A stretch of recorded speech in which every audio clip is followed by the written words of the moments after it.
Bienvenidos a este video, compañeros, compañeras, maestros, maestras, usuarios de YouTube, navegadores de internet, etc. Mi nombre es Diego Rojo, estudio la carrera de Derecho en la Universidad Tijuana, CUT.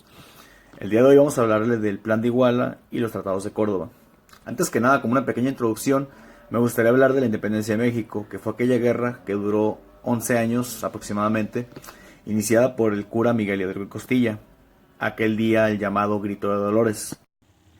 Bien, tras 3 siglos de tortura por el Imperio Español en México, establecido como la Nueva España, el día 16 de septiembre de 1810, siendo la madrugada, se levanta en armas el cura Miguel Hidalgo y Costilla con su gente, quien era considerado o fue considerado pionero fundamental y principal de este movimiento de la independencia de México. Este movimiento se le llamó como el Grito de Dolores, movimiento que dio inicio a la Guerra de la Independencia de México, ya que Miguel Hidalgo y Costilla, una vez teniendo toda la gente reunida, decide ordenarles a todos atacar contra el Imperio Español, levantarse en armas. Esta Guerra de la Independencia de México duró alrededor de 11 años aproximadamente. Empieza el 16 de septiembre de 1810 y finaliza el 27 de septiembre de 1821.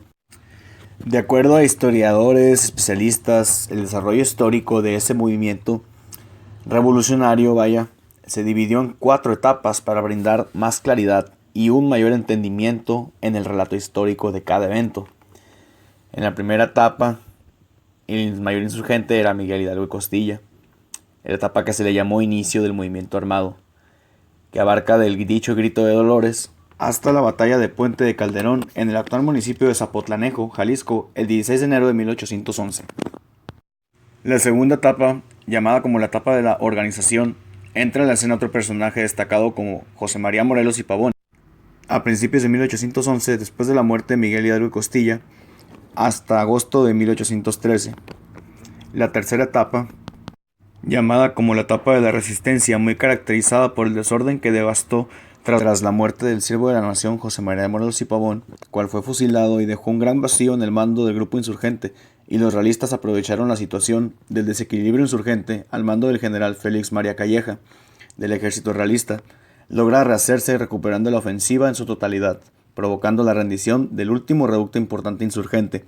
Todo se había perdido y los españoles, que eran los mismos que adoraban a la corona, aparentemente habían ganado la guerra.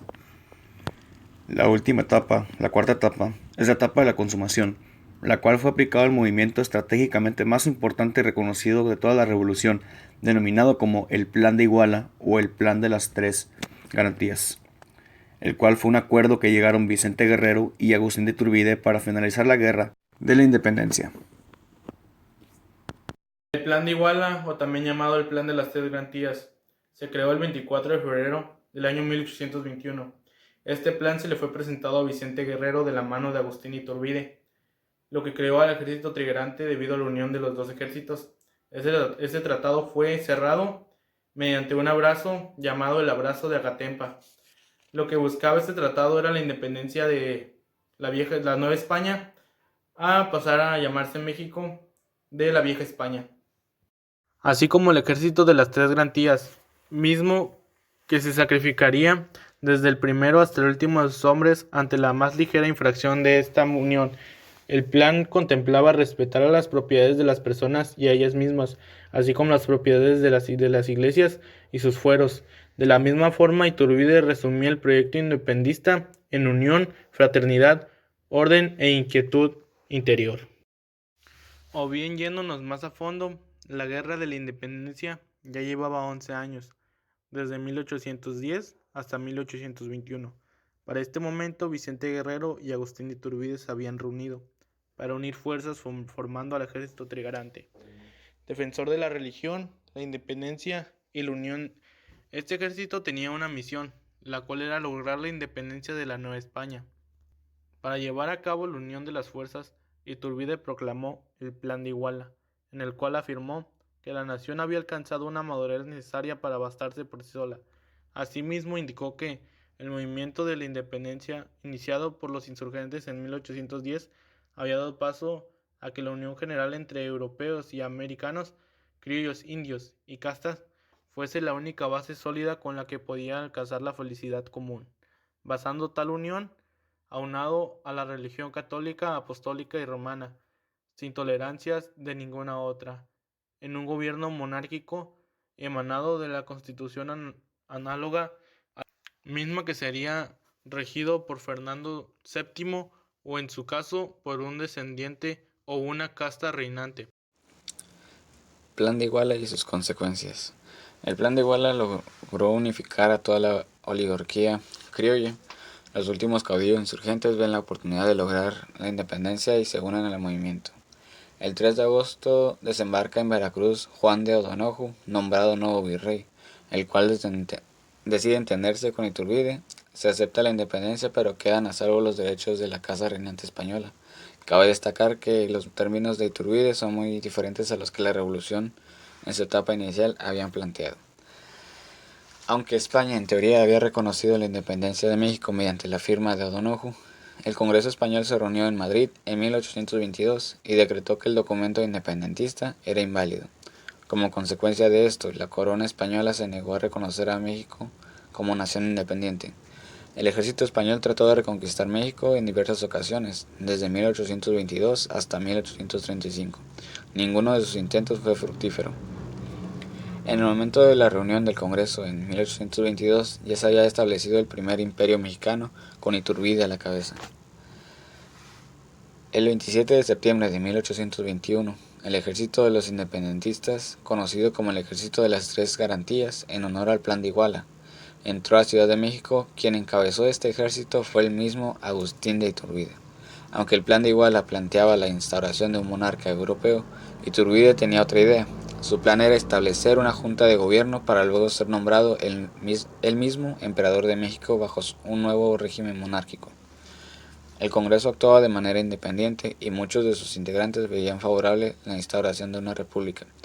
Sin embargo, Iturbide actuó rápidamente para evitar dicha proclamación. Se le ofreció a España establecer una mancomunidad entre México y la corona española, con Fernando VII como rey, pero con leyes distintas para ambos países. Sin embargo, como los españoles tenían como objetivo principal la reconquista de México, no aceptaron dicha oferta.